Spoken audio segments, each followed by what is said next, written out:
కుట్టేష్ కుట్టేష్ వస్తున్నానయ్యా.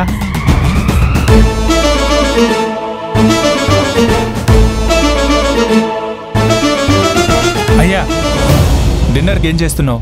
మధ్యాహ్నం అయితే రైస్ తింటారు గాని నైట్ పూట అందరూ చపాతీలు తింటారు కదా చిన్నయ్య గారు. గోధుమ పిండి బాగా కలిపి కూతంత నెయ్యి తగిలిచ్చి చపాతీలు కాల్చానయ్యా. ఒట్టి చపాతీలు తింటే సరిపోతుందా? అందులో కర్రీ ఏం చేయవా? ఎందుకు చేయను? ఆల్రెడీ కాలీఫ్లవర్ కర్రీ చేశానయ్యా. సూపర్ కాంబినేషన్, తింటే అదిరిపోతుంది. ఏంటి క్యాప్సికమ్ కర్రీ చేయమని చెప్పాను కదా. నాకెప్పుడు చెప్పారమ్మా? అదే నీలవేణితో చేయించమని చెప్పాను కదా కుకుటేష్, నీకు అర్థం కాలేదా? నేను కూడా అదే కర్రీ చేయమని చెప్పాను కదా.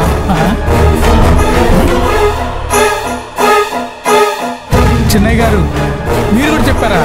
మంచి మరుపు కాని కదండి, మర్చిపోయినట్టున్నాను. అన్నయ్య నీకు కూడా క్యాప్సికమ్ కర్రీ తినాలనుందా? నీలవేణి వీడియోలో చూసి మొదటిసారి చేసింది. టేస్ట్ మార్వెలస్ గా ఉంది తెలుసా?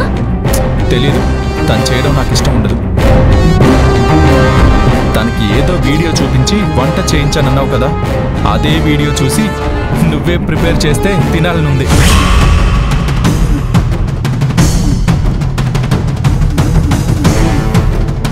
వాట్ ఆర్ యూ టాకింగ్ అన్నయ్య? నేను వంట చేయాలా? అసలు కిచెన్ లో కూడా నేనెప్పుడు వెళ్ళలేదు తెలుసా? అయితే ఇంకా మంచిది. ఒకసారి కిచెన్ చూసినట్టుంటుంది, ఏ వస్తువులు ఎక్కడున్నాయో తెలిసినట్టు ఉంటుంది, నువ్వు వంట ప్రాక్టీస్ చేసినట్టు ఉంటుంది, అలాగే నువ్వు చేసిన క్యాప్సికమ్ కర్రీ రుచి చూసినట్టు ఉంటుంది. తేడా వస్తే హాస్పిటల్ బెడ్ మీద కూడా పడినట్టుంటుందేమో. ఎలా చేయాలో తెలియదు అన్నయ్య. సోషల్ మీడియాలో చూస్తే తెలుస్తుంది కదా. ఏదేమైనా నేను వంట చేయను అన్నయ్య. ఏయ్, ఎందుకు? నువ్వేమైనా మహారాణి అనుకుంటున్నావా? మన కడుపుకి మనమే